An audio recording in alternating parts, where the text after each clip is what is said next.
Greetings, fellow moviegoers, and welcome back to Movie Central, the place to talk about movies, TV shows based on movies, toys based on movies, games based on movies, and rides based on movies. I'm your host, Mr. CCS, and this is my Pecorilla George. You might be wondering why I look more like the real-life Colin, and that's because technically I am. I'm a version of him that has more experience in dimensional travel, so I was able to remain my own person in another dimension.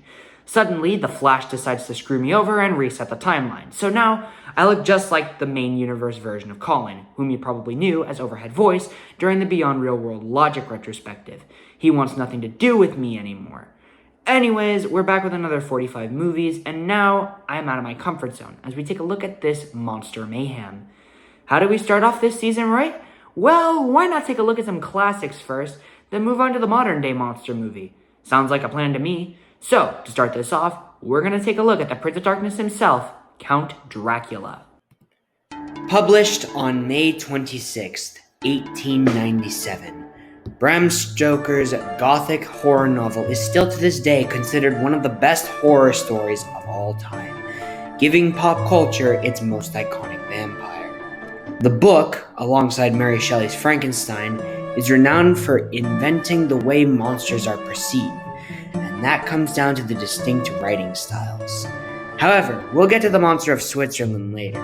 Now we focus on the mysterious Count of Transylvania. Over many decades, Dracula has been adapted several times. I won't dive into all of them because I'd be here forever. Hell, even the main universe version of me is writing a Dracula adaptation. Back in the early 19th century, when movie making was beginning to blossom, the 20th century movie making finally kicked in, and we had two adaptations that were made in 1922 and 1931, respectively.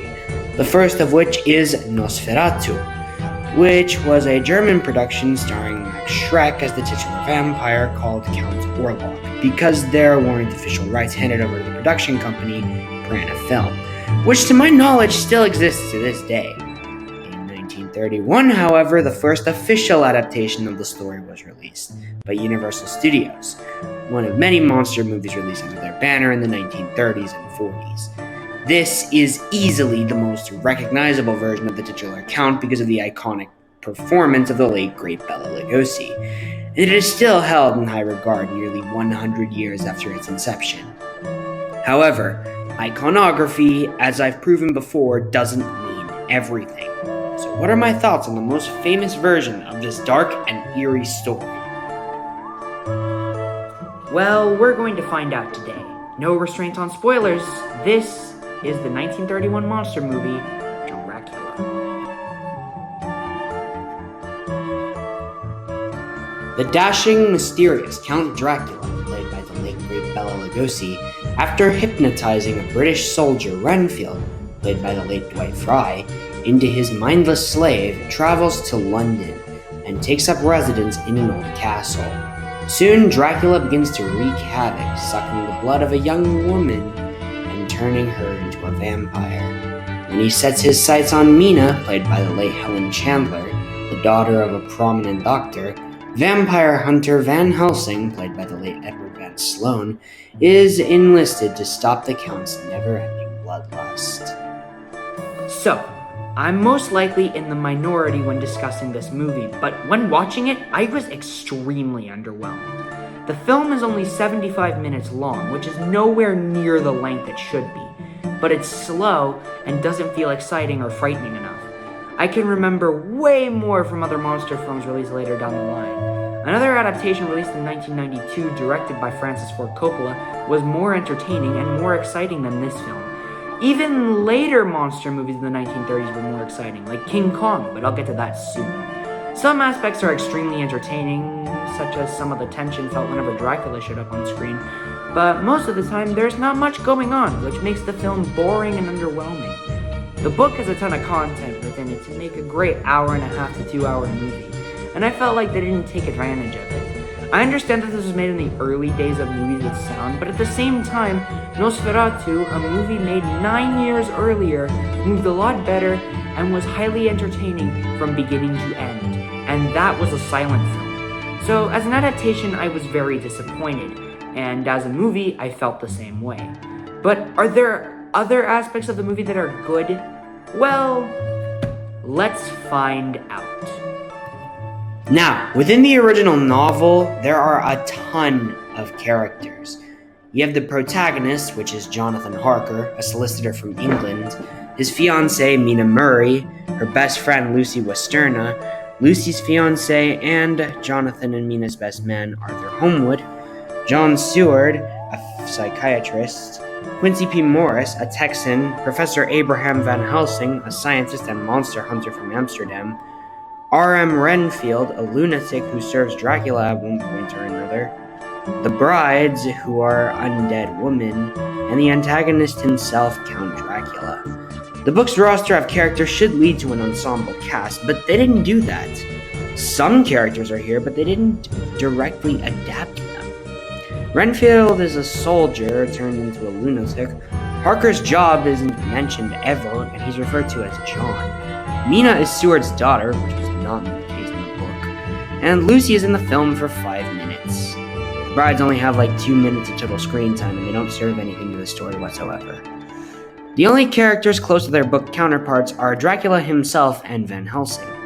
Dracula is easily the highlight, as Lugosi portrays him very well. Now, in the book, Dracula was a talkative and sinister character.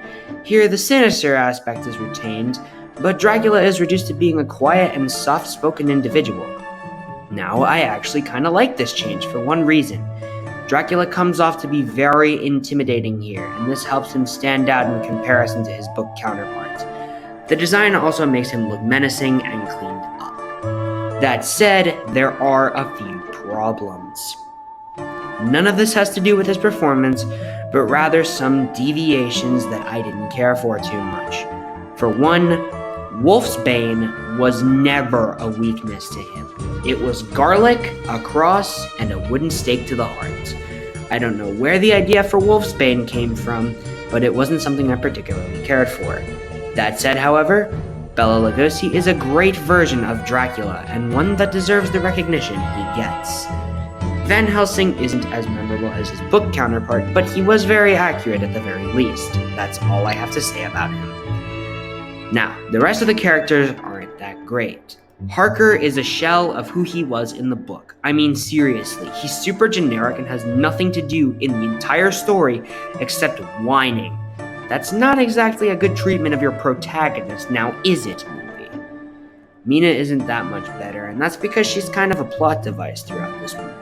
Seriously, she's Dracula's main reason why he keeps coming back for blood. At least in the book, he killed others too.